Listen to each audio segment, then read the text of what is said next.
¿Qué tal, futuros científicos e ingenieros? Bienvenidos al universo de Cronos. Hoy, 24 de octubre del 2021, se llevó a cabo la tercera práctica de CEPREUNI. Así que hoy vengo a traerles el solucionario de las 5 preguntas que vinieron en el curso de física, el curso más precioso que existe. ¿Ok? Muy bien, vamos con la pregunta número 1. Dice así: un automóvil de masa M viaja con rapidez constante de 10 metros por segundo en el tramo horizontal AB y luego en el plano inclinado BC, ¿no? Tal como se muestra aquí en la figura. Ahora, en base a esto tenemos que responder las siguientes proposiciones. Proposición número 1 dice: la cantidad de movimiento del automóvil en los tramos AB y BC es la misma. Muy bien, empecemos viendo aquí.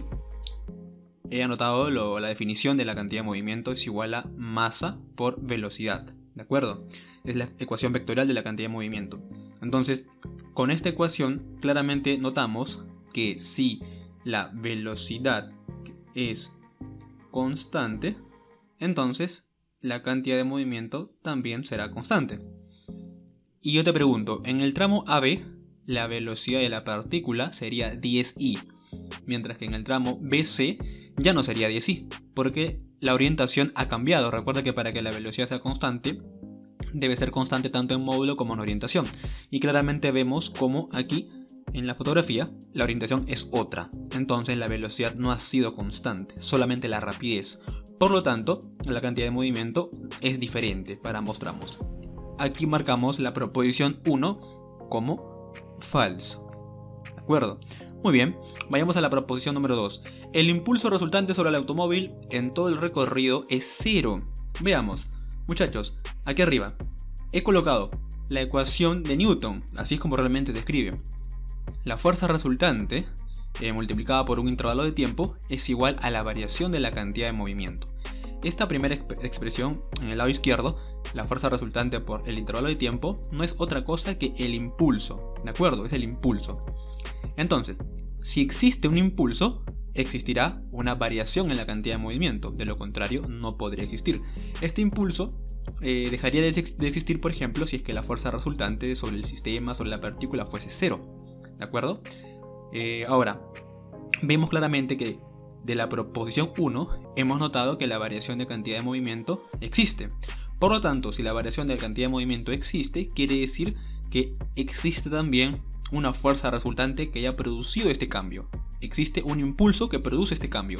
Por lo tanto, el impulso resultante sobre el automóvil en todo el recorrido no puede ser 0. Hay un momento en el que existe este cambio. Hay un momento en el que existe este impulso para que pueda producir dicho cambio. Por lo tanto, la proposición número 2 es falso también. ¿De acuerdo? Muy bien. Muy bien. Recuerda que para cuestiones del examen ya podrías ir descartando varias claves, ¿no? No puede ser la C, no puede ser la D, no puede ser la E. Está entre la A y la B. Dice, vamos con la proposición 3A, solo hay impulso resultante sobre el automóvil diferente de 0 cuando pasa por B. Veamos, muchachos, el punto B está aquí. El punto B es el punto de quiebre, el punto de inflexión, es aquel punto donde produce el cambio de orientación para la velocidad. Quiere decir que aquí es donde aparece el impulso. El impulso, ¿ya? Mira que en el tramo AB, por ejemplo, la velocidad se mantiene constante. En ese tramo AB no hay un impulso, no hay una fuerza resultante existente sobre este cuerpo para que pueda cambiar la variación de la cantidad de movimiento, ¿no? Para que pueda cambiar la cantidad de movimiento. Sin embargo, en el punto B sí hay un cambio. Luego, si tú te enfocas en el tramo BC, ahí también la cantidad de movimiento es constante, ¿no? Ahí también no varía, porque tampoco no hay una fuerza resultante existente. El punto B, sin embargo, es un punto de quiebre. Ahí aparece el impulso que cambia la orientación de esta velocidad y de esa manera varía la cantidad de movimiento. Por lo tanto, la proposición número 3 es igual a verdadero, ¿no?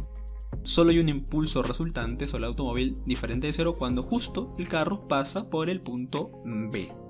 Por lo tanto, la proposición A sería la respuesta, ¿no? Falso, falso, verdadero. Muy bien, listo. Pasemos a la pregunta número 2. La pregunta número 2 nos dice: dos partículas A y B colisionan elásticamente como se muestra en la figura. Con respecto a las siguientes proposiciones, indicar verdad o falsedad. Mira, aquí yo he considerado antes del choque y aquí está lo que pasa después del choque. ¿De acuerdo? Ahora, después del choque, yo estoy asumiendo las orientaciones de ambas partículas, de ambos cuerpos, el cuerpo A y el cuerpo B. Intuitivamente, como B está en reposo, podemos decir que se mueve a la derecha después del choque.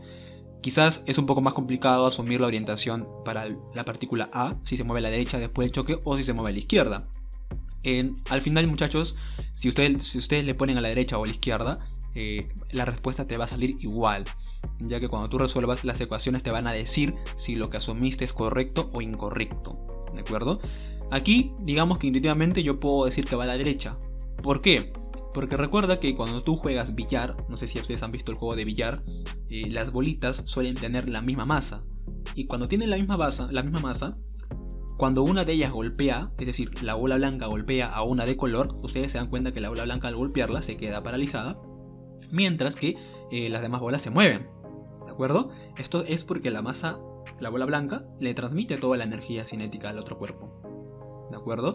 En este caso, nosotros podemos decir que como la bola que va a golpear es el doble de masa, quiere decir que no se va a quedar estática, sino que se va a mover junto con la bola que está golpeando, que en este caso sería la bola B. Ahora, si es que no te das cuenta de eso, dentro de un momento te voy a mostrar el caso en el que yo asuma una orientación contraria a la que estoy colocando aquí. ¿De acuerdo?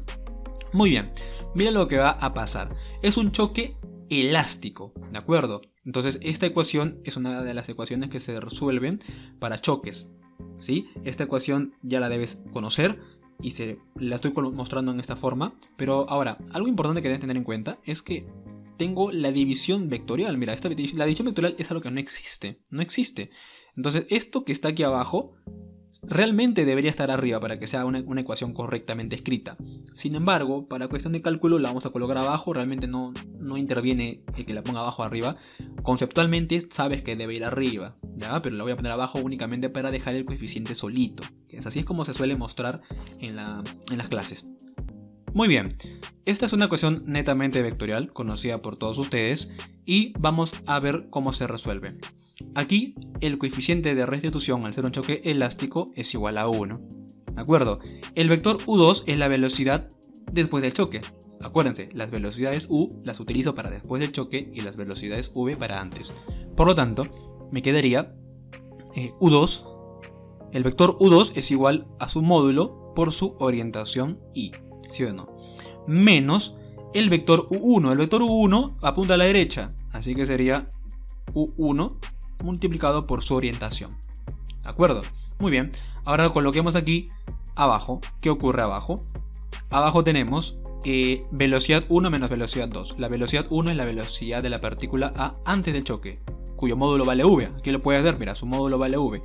Así que sería V por su orientación I. Menos la velocidad 2 que vale 0. ¿De acuerdo? Ahora este VI pasa a multiplicar y todo queda en función de la orientación I. Así que puedo igualar magnitudes. Es decir, aquí, ¿qué cosa me va a quedar? Lo siguiente. Me va a quedar V es igual a U2 menos U1. Listo. Todo esto queda ya de forma escalar. V igual a U2 menos U1. ¿De acuerdo? Muy bien, ahora por favor reemplacemos abajo, mira, la cantidad de movimiento, la variación de la cantidad de movimiento es igual a 0. ¿Por qué planteo esto? Porque en un choque se conserva la cantidad de movimiento, no existe la variación. ¿Y por qué? Porque en un choque, muchachos, predominan las fuerzas impulsivas sobre las externas. Las externas se pueden ignorar y esa es la razón por la cual la cantidad de movimiento se conserva, porque las únicas que pueden variar la cantidad de movimiento son las fuerzas externas. ¿De acuerdo?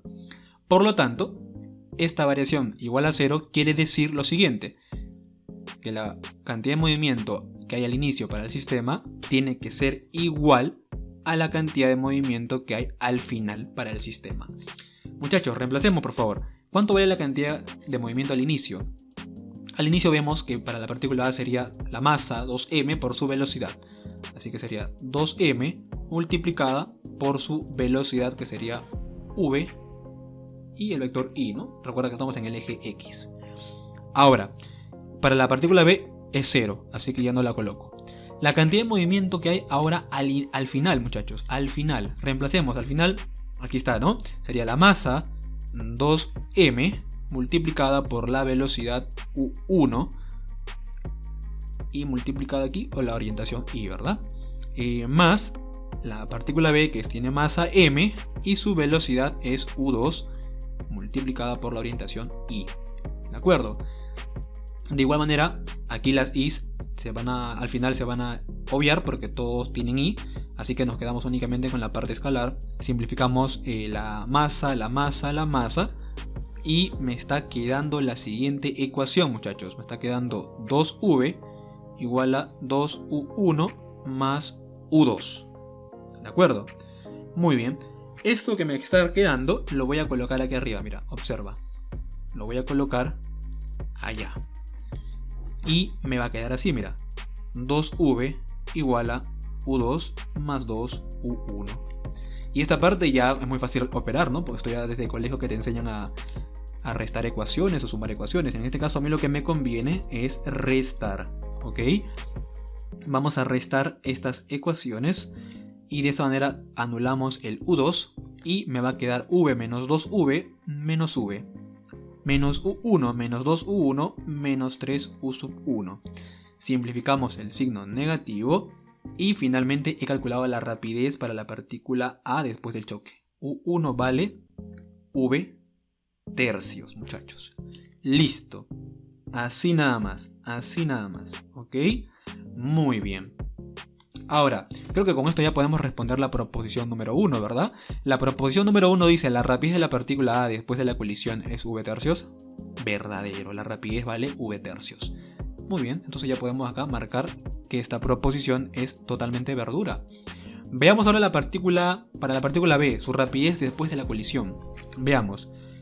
Voy a usar esta ecuación que está aquí, v igual a u2 menos u1. Vamos a reemplazar el u1 ahí y calcular cuánto vale u2, porque la u2 es la rapidez de la partícula B después de la colisión. Veamos entonces qué ocurre cuando reemplazamos. Por acá. Te va a quedar así, ¿no? Igual a u2 menos u1, que vale v tercios. De aquí el v tercios pasa a sumar y me va a quedar que la rapidez 2 vale 4v tercios, muchachos, 4v tercios. Ese es el valor de la rapidez de la partícula B después del choque, ¿ok? Después del choque. Y aquí nos dice la proposición de que la rapidez tiene que ser 2v tercios. Entonces, claramente vemos que esto es una proposición falsa, ¿de acuerdo? Falsa, igual que tu ex, igualita, así de falsa. ¿Ya? Muy bien. El módulo de la velocidad, la proposición 3A, el módulo de la velocidad de A respecto de B después de la colisión es v. Ah, mira, esto de acá es velocidad relativa, ¿no? Esto tiene que ver con velocidad relativa, muchachos. Entonces, aquí lo que yo voy a hacer es colocar lo siguiente. Recuerda que la velocidad después del choque es u. Y te piden la velocidad relativa de A respecto de B. Esto es igual a la velocidad de A menos la velocidad de B. Todo esto después del choque, ¿eh? Ojito con eso. Reemplaza por favor, la velocidad de A es u sub 1, que vale v tercios, como estamos en el eje X, sería I, ¿no? Es un eje horizontal, asumimos que es el eje X. Menos u de B, que vale, es el u2, ¿no? 4v tercios por I. Esto me va a quedar menos 3v tercios de I. Como me piden únicamente el módulo, me quedaría con v, ya que el 3 se cancela, la velocidad relativa es menos vi, pero como me piden el módulo, únicamente sería v. Y esta sería la respuesta para la proposición número 3. Y sale verdadero, ¿no? Igual que el profe, verdadero. Por supuesto, verdad, falso, verdad. ¿Cuál sería la clave? La clave sería avioncito, ¿ok? Avioncito. Muchachos, justo como les había mencionado, puede haber alumnos que de repente intuitivamente no se dan cuenta que la velocidad después del choque para A sea la derecha, y puede ser que alguien lo asuma a la izquierda. Si lo asumes a la izquierda, el problema igual te va a salir. ¿Por qué? Lo que pasa es que cuando tú reemplaces y hagas las ecuaciones, mira lo que va a pasar. Aquí, ¿se acuerdan que nosotros habíamos reemplazado el coeficiente elástico es 1? U2, muy bien, ponle U2 es positivo, sería U2i. Y aquí viene la diferencia, mira, cuando tú pongas el signo menos, aquí está, y reemplaces el vector U1, que es la velocidad después del choque, aquí yo le puse U1 por I, pero aquí ya no le vas a poner U1 por I. Si aquí asumes que va a la izquierda, sería menos U1 por I. Esa sería la gran diferencia. Y cuando tú resuelvas esto, te va a quedar así, mira, V igual a U2 más U1. Aquí cuando yo sumí en la primera parte, date cuenta que me quedó V igual a U2 menos U1. Ahora me está quedando una suma, U2 más U1. Y cuando yo haga lo mismo para la conservación de la cantidad de movimiento, ¿qué va a pasar? Me va a quedar así, mira, 2mb igual a menos 2mu1 más mu2. Vas a simplificar aquí este m con este m y te va a quedar 2v igual a menos 2u1 más u2.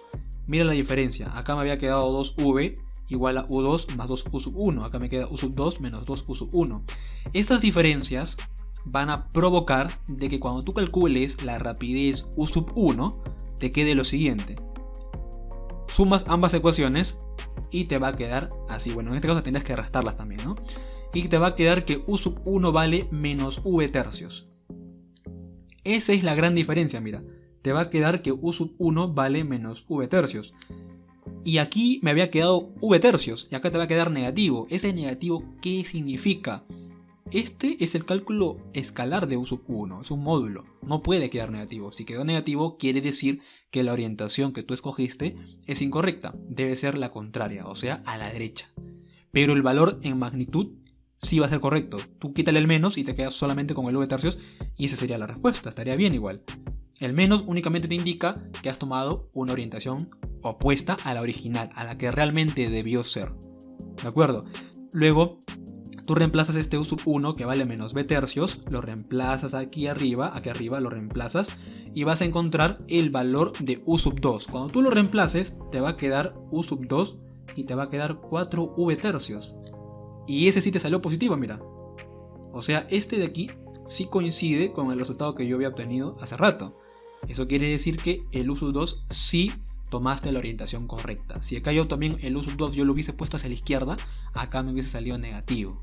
Nada más, el signo menos únicamente te indica que tomaste una orientación opuesta a la original, pero los cálculos sí te van a salir bien igual, es decir, el b tercios te lo puedes quedar, el 4v tercios te lo puedes quedar, luego haces la resta y te va a quedar v, y podrías marcar tranquilamente las tres proposiciones de manera correcta. Ok, muchachos, esto de acá es un caso, digamos, aparte, esto de acá es aparte para aquellos estudiantes que hayan tomado otra orientación, ¿no? Esto de acá lo hago para que tú te des cuenta que puedes tomar una orientación contraria a la original y el problema te va a salir igual. Muy bien, pasemos ahora al problema número 3. El problema número 3 es el más sencillo de los 5 que han venido, muchachos. El problema número 3 te dicen si la cantidad de movimiento lineal de una partícula permanece constante y diferente de 0, indicar la velocidad o falsedad. Muchachos, si la cantidad de movimiento es constante, ok, ¿qué quiere decir? Quiere decir que la velocidad también terminará siendo constante. Y si la velocidad es constante, la rapidez de la partícula lo es. Recuerda que la energía cinética depende de la rapidez de la partícula. Su energía cinética también permanece constante. Verdadero, muchachos. Esto de aquí es verdadero. ¿De acuerdo? Su trayectoria es rectilínea. Tiene que ser rectilínea, muchachos, porque si cambia y deja de ser rectilínea, la orientación cambiaría y la velocidad dejaría de ser constante. Y si la velocidad deja de ser constante, la cantidad de movimiento también dejaría de ser constante. Y acá te piden que sea constante, entonces no tiene que cambiar la velocidad, tiene que tener la misma orientación siempre. La trayectoria tiene que ser rectilínea necesariamente. Esto sería verdura también. Ok, la partícula se encuentra en equilibrio. Muchachos, si la cantidad de movimiento es constante, hace rato escribí esto, ¿no?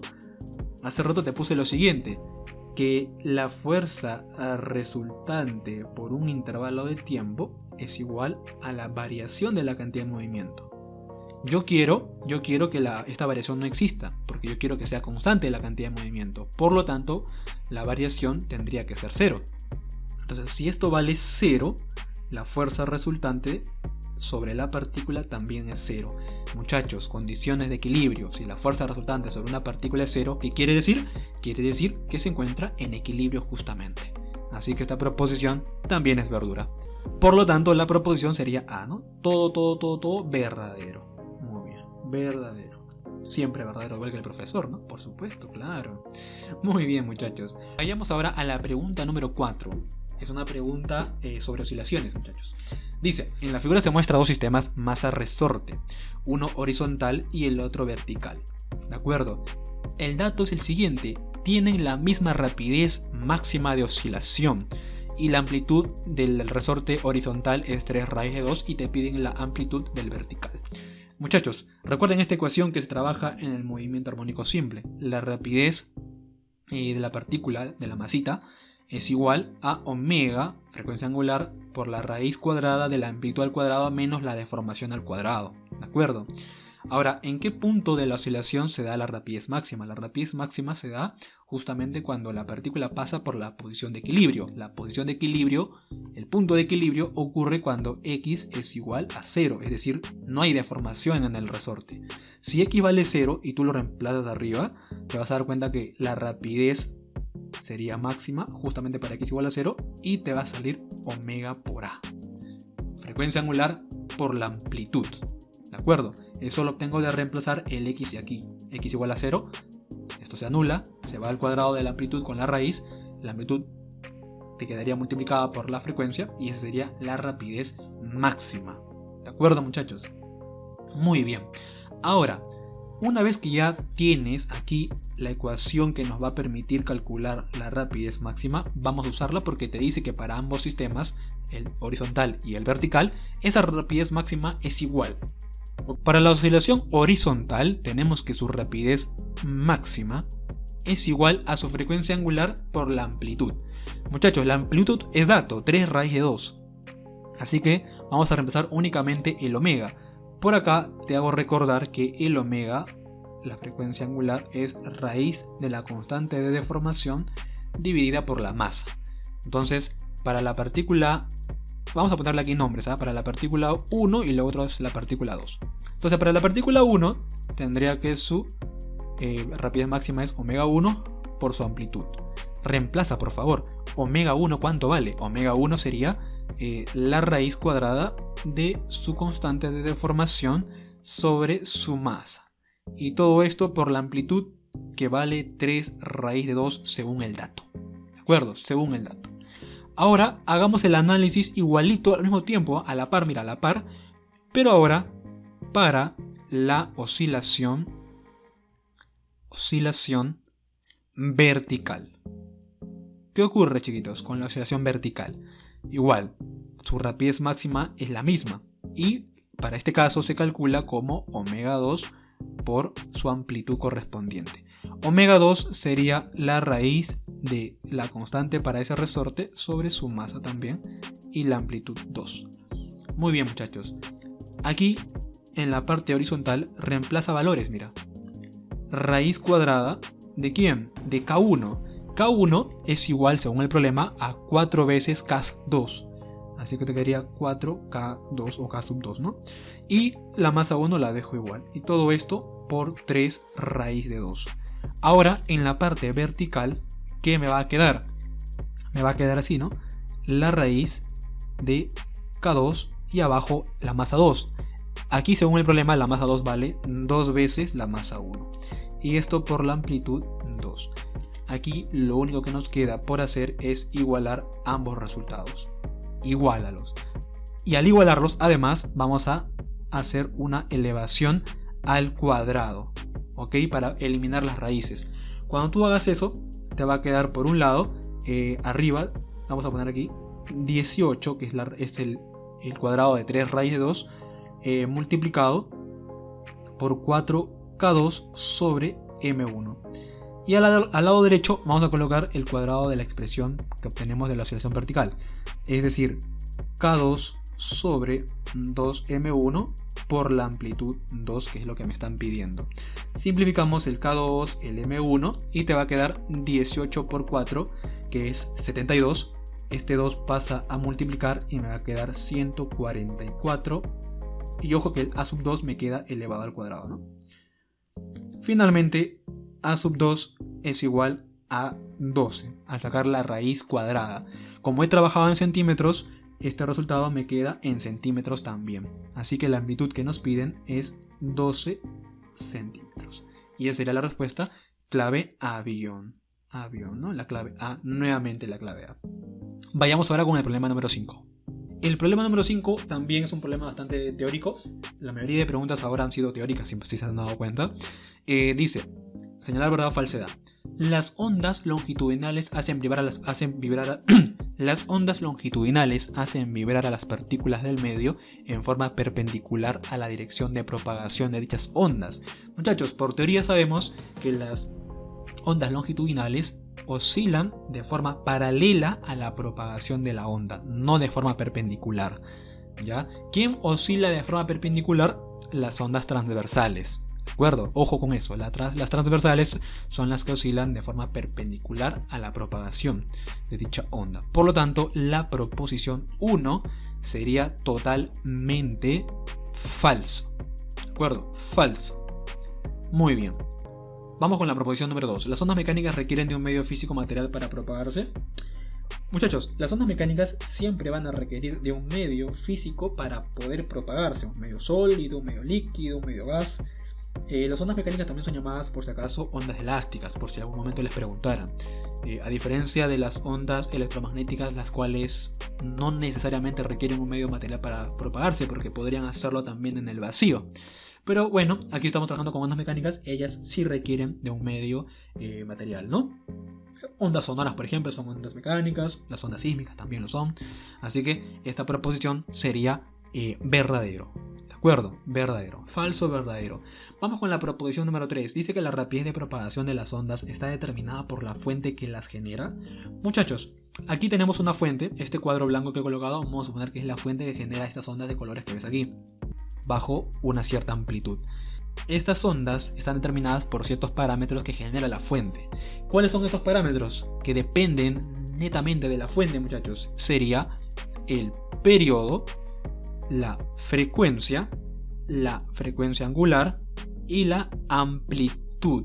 Estos 4 parámetros dependen, muchachos, de la fuente. En cambio, la velocidad no. La velocidad, recuerda, se calcula como el producto de la longitud de onda por la frecuencia. Sabemos que la frecuencia depende de la fuente. Sin embargo, la velocidad depende de quién. Aquí lo voy a anotar. Depende del medio. ¿De acuerdo? La frecuencia sí depende de la fuente. Sí depende de la fuente. ¿Ok? Entonces hay que tener muy en claro estos conceptos teóricos, sobre todo para preguntas como estas, ¿no? De marcar verdadero o falso. ¿Sí, muchachos? Así que la la clave correcta sería falso, verdad, falso, ¿no? Esta proposición 3 también resultó ser falsa. Así que sería falso, verdad, falso. Falso, verdad, falso sería la clave A. La mayoría de preguntas han salido al A, si no me equivoco. Muy bien, chicos, eso sería todo por ahora. Espero que les haya gustado. Si te sirvió, si aprendiste algo nuevo hoy, por favor comparte el video con tus amigos, compártelo en páginas de Facebook, en tus amigos de WhatsApp. Ayúdame por favor a propagar esta ciencia tan bonita a más estudiantes. Y por favor no olvides dejar un like, un comentario. Y obviamente voy a estar subiendo también el solucionario de la 4ª práctica calificada cuando sea el momento. Cuídense mucho, muchachos. Chau, chau.